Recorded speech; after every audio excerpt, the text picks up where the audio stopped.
Hey everybody, it's me, Meeple Screen. Welcome back to the Warner Meltdown, take 2. And last time I had a fun time pretending I was sightseeing at a cartoon conference in freezing cold France. But anyway, back to reality. Reality is that this summer has just been a pretty horrible year, and we've aggressively been seeing corporate mergers scooping up every company they can get their hands on. And it's overall pretty bad, and maybe the country's going to hell, maybe the world's going to hell. Anyway, let's get distracted again and not worry about that. So in another crumbling piece of Cartoon Network's once grand infrastructure, the Cartoon Network Hotel in scenic Lancaster, Pennsylvania is finally going under, which kind of sucks. I guess we need to talk about it. I guess because you can't cover the collapse of the Cartoon Network without the collapse of the Cartoon Network Hotel, and the Cartoon Network Hotel collapse is itself a pretty bizarre situation.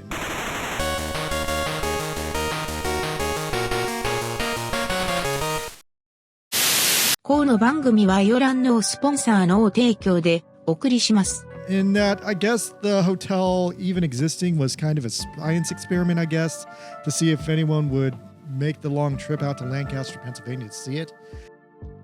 And I guess the only reason this even exists in the first place is because of the first Cartoon Network hotel in Tainan, Taiwan.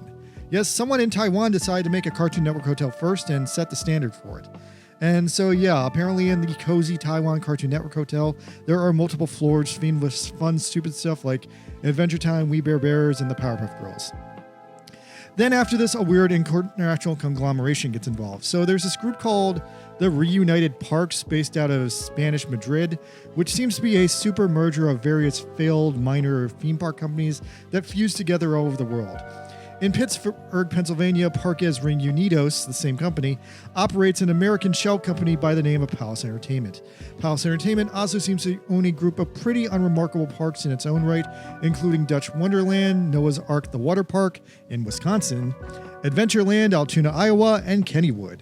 Now, I'm not sure how entangled all these groups are, but somehow Palace Entertainment decided to copy and paste the Cartoon Network Hotel from Taiwan into rural Pennsylvania, and that's why there's only one Cartoon Network hotel in the world in the middle of backwoods Pennsylvania, as itself is considered the main hotel for Dutch Wonderland, and that itself is a whole nother story. Now, I'm not super acquainted with Dutch Wonderland. I've never been there. I could go there right now if I wanted to. It's in a driving distance away.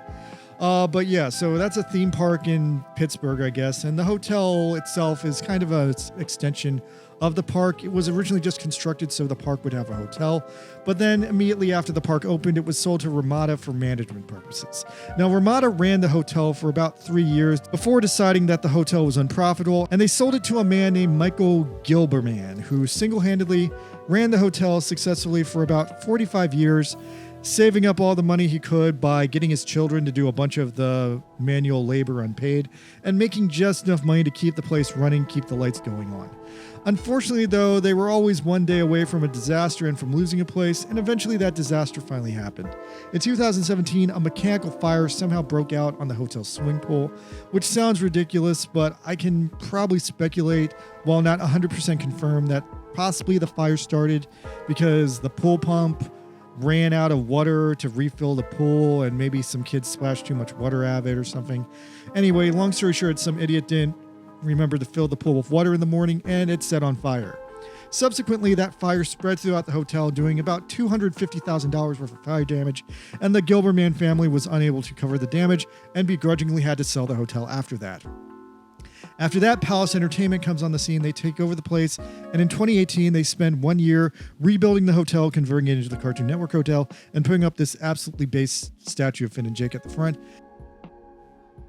And yeah, it was mostly a splash of paint on an otherwise old and desolate hotel, but they also had a Powerpuff Girls themed pool, splash park, a series of luxury suites themed after Ben 10 Powerpuff Girls, a Cartoon Network gift shop.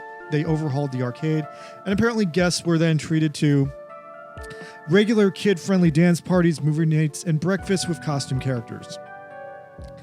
However, it wasn't all for the better, because with the new changes to the hotel came new prices and new insanity. While the hotel was barely scraping by, being run by the Gilbermans for $60 a night, when it became the Cartoon Network Hotel, the room cost now skyrocketed up to $200 a night, and that was even more for the really good rooms, which could run you about $350.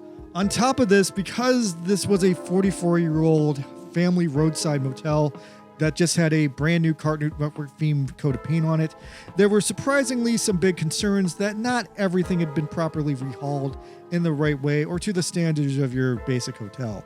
There were common reports and bad reviews about old floors, creaky walls, and most damning was the bed bugs. Reports are that you had a 50-50 chance of getting bed bugs if you came to this hotel, and that's kind of crazy that you're going to drive hours away to the middle of nowhere to spend $300 a night in a cartoon hotel, and you might still get bed bugs. I mean, bed bugs are kind of like pure evil and a pretty damning sign that something's not being done right here. And even if the reports are inconsistent, they happened enough that it seemed like they never completely killed all the bed bugs. Anyway, so yeah, it was announced today, October 1st, 2025, that the Cartoon Network Hotel is unfortunately not long for its world. It's going to run the rest of the season for the rest of the year. Then literally on December 30th, 2025, its contract with Warner Brothers expires and it ceases to exist. Now, for whatever reason, the hotel was not able to extend the contract, or Warner Brothers might have actively chosen not to extend it with them. The press has been prying for exactly what went on here because it's a big enough of a deal that people are paying attention. But prying Warner for a statement, they were too busy to give a damn, so we don't really know. All we know is that for whatever reason, either they couldn't afford to re-up the contract, or Warner just said, no more Cartoon Network Hotel, you can't do this anymore. Ironically, though, since the hotel was still in the vicinity of Dutch Wonderland, and since it was initially built to be Dutch Wonderland's hotel, the hotel is now coming full circle. Next year, it will be reincorporated into Dutch Wonderland and repaired to the brand new and improved Dutch Wonderland Hotel. Maybe they'll eventually sell it to Ramada Inn again, and this whole life cycle will repeat again for another 60 years. Nobody really knows, but yeah, that's what's going on. There's a CN Hotel in Lancaster, Pennsylvania. It's existed for about 7 years, and it's shutting down January 1st, 2026, when the hotel is going to be completely renovated and remodeled yet again and turned into a castle-themed Dutch Wonderland hotel and reopened in the summer. So I guess if you're a really diehard Cartoon Network fan and you want to check this place out and cry about it, you have a few months left to do it. Dutch Wonderland is sporadically open throughout the winter, so you can technically still go there and enjoy the theme park if you needed to, if you just wanted to take a weekend getaway to sunny Pittsburgh after all. I'm not sure if it's worth making the trip, but that is something you can do. The hotel might also be filled up to the brim with nostalgic Cartoon Network heads trying to see it one last time. So there could be some price gouging for the last couple of months, but I don't know. Just I've driven from Pittsburgh at least once, and I don't think I would make a whole trip back to Pittsburgh just to see this hotel. But all the same, it is still lame that another piece of Cartoon Network's storied history and legacy is collapsing for no sensible reason in the crisis in Infinite Zaslav. So once again, maybe WB is ultimately to blame here for not renewing their contract. And, there's a lot of suspicion about why they would do that. Were they just being greedy for money? Is it something to do with the fact they might get sold? Or is it just another evil decision at the hands of David Zaslav to bury Cartoon Network into a shallow grave? Let me know what you think in the comments, and yeah, let me know if you ever came to this hotel. Let me know if you've been to Pittsburgh, and did you get bed bugs here? Because that seems to be a common story about this hotel. All right, thanks, guys. Don't get bed bugs. They bite.